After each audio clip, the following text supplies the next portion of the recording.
Pessimism, the deadly disease of always looking on the bad side, the problem side, the difficult side, checking all the reasons why it can't be done.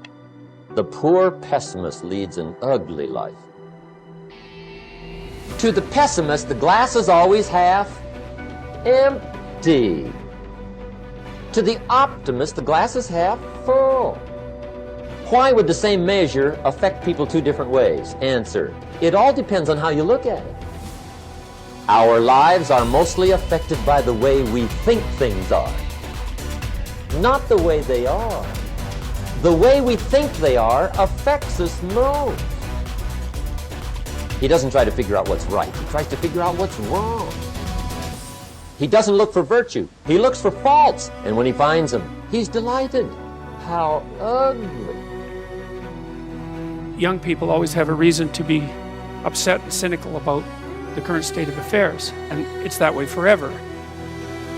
And it's easier just to accept that, because there's also a positive element, and the positive element is, well, you've been granted something rather than nothing, and maybe you haven't been granted pure hell, because especially in a culture like ours where many things actually function quite well, so there's room for gratitude there. Even if it's a broken machine, it's not one that's completely devastated, and it's not absolutely hell-bent at every second on your misery and destruction. And it easily could be, because many societies are like that. And so the fact that we happen to live in one that isn't corrupt beyond imagining is something to be eternally grateful for. And the affirmation for this principle is, I am deeply thankful for all that I've received, and I enjoyed giving to others in the spirit of love and service.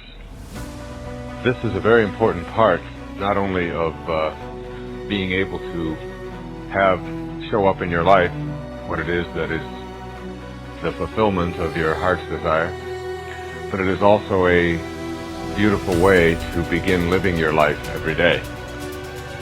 There's an old saying that says, if you're not generous when it's hard, you will not be generous when it's easy. The healthiest of all human emotions is gratitude. I said, you go down that list. I like my job, I love my job rather. That is a way of gratitude. You'll sleep better the first night. Tomorrow morning when you get up, get back in front of the mirror just before you go to work. Get back in front of the mirror and repeat the process again with excitement and enthusiasm. I love my job because, and take the list with you. Because the reality is, you see, you will have started to change from a fault finder to a good finder.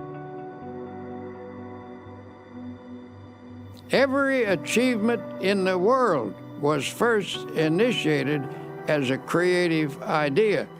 First the idea, then faith in it, then the means of implementing the idea. That is the way success proceeds. Here is the idea. What is your present trouble? Your trouble is that you lack everything, don't you? You lack money, you lack subscribers, you lack equipment, you lack courage. And why do you suppose you lack everything? Why, simply because you're only thinking about what you lack. You are constantly thinking lack thoughts, and you have thereby created a condition of lack. If you constantly think about what you don't have, you keep creating the conditions that keep you in this state. By emphasizing only what you lack, you frustrated the creative forces that can get this project really rolling. From the standpoint of doing a lot, you've been working very hard, but you fail to do the one all-important thing that will lend power to all your other efforts. You have not employed positive thinking.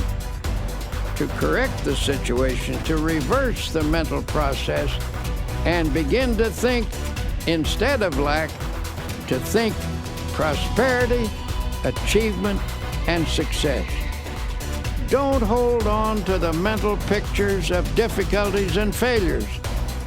Lift your mind above them and visualize instead powers and achievements. When you elevate your thoughts into the realm of attainment, you look down on your problems rather than up at them, and thus you get a more encouraging viewpoint. Always come up over your problems mentally. Never approach a problem from below